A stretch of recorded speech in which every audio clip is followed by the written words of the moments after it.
Assalamualaikum warahmatullahi wabarakatuh. Perkenalkan, nama saya Hani Mumtaza, NPM 320600136, kelas akuntansi 6C. Di sini saya akan mempresentasikan mengenai kasus PT Telkom terjepit di antara dua akuntan.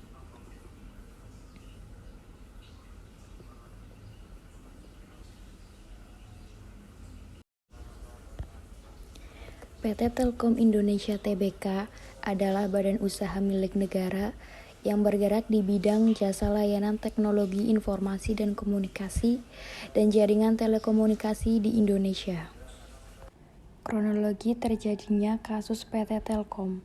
Perusahaan perseroan PT Telekomunikasi Indonesia merupakan suatu badan usaha mandiri yang berstatus sebagai perusahaan publik.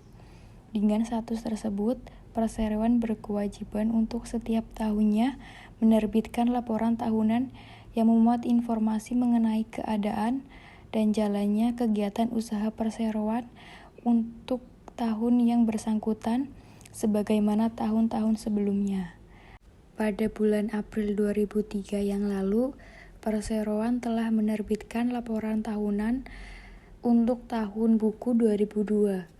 Laporan tahunan tersebut memuat antara lain neraca konsolidasi dan perhitungan laba rugi konsolidasi perseroan untuk tahun buku 2002. Untuk pertama kalinya di Indonesia terjadi kasus perselisihan auditor KAP Edi Pianto, partner Grant Thornton adalah auditor laporan keuangan tahun 2002 PT Telkom. Sementara KAP Hadi Sutanto merupakan auditor anak perusahaan PT Telkom, yakni PT Telkomsel. Hadi Sutanto yang merupakan partner PricewaterhouseCoopers kemudian ditunjuk Telkom untuk melakukan audit ulang laporan keuangan 2002 Telkom. Setelah laporan itu ditolak Komisi Pengawas Pasar Modal Amerika Serikat, Telkom berkewajiban menyampaikan laporan keuangan tahunan ke US SEC karena saham Telkom diperdagangkan juga di Bursa Saham New York. Inti persoalan dari kasus ini adalah Edi Pianto Simon dari KAP Edi Pianto merasa dirugikan KAP Hadi Sutanto karena dinilai menghambat karir dan kerja penggugat. Itu karena KAP Hadi Sutanto tidak mengizinkan KAP Edi Pianto untuk menggunakan pendapat KAP Hadi Sutanto dalam hasil auditnya terhadap PT Telkomsel, anak perusahaan, ke dalam laporan audit konsolidasi PT Telkom. Hal inilah yang dianggap Edi Pianto sebagai salah satu alasan SEC menolak laporan keuangan tahun 2002 Telkom auditan KAP Hadi Pianto. Selanjutnya saya akan menjelaskan sedikit mengenai GCG atau Good Corporate Governance. Merupakan prinsip-prinsip yang diterapkan oleh perusahaan untuk memaksimalkan nilai perusahaan, meningkatkan kinerja dan kontribusi perusahaan, serta menjaga keberlanjutan perusahaan secara jangka panjang. Keterkaitan kasus PT Telkom dengan GCG. Yang pertama, ditolaknya Form 20F yang disampaikan oleh PT Telkom terhadap Security and Exchange Commission. Yang kedua, Ketua Badan Pengawas Pasar Modal Herwodayatmo mengatakan bahwa pihaknya akan menghentikan sementara kegiatan KAP Edi Pianto.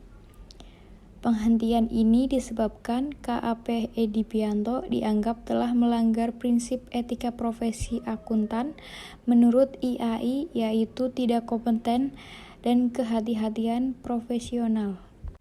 3.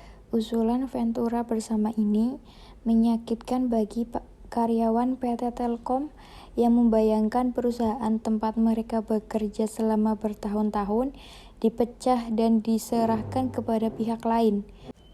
Usulan ini lalu ditolak oleh manajemen PT Telkom sebagai kompromi lahirnya bentuk penyelenggaraan telekomunikasi bersama dengan pola KSO yang tertuang dalam Surat Keputusan Menparpostel Nomor 13 Tahun 1994.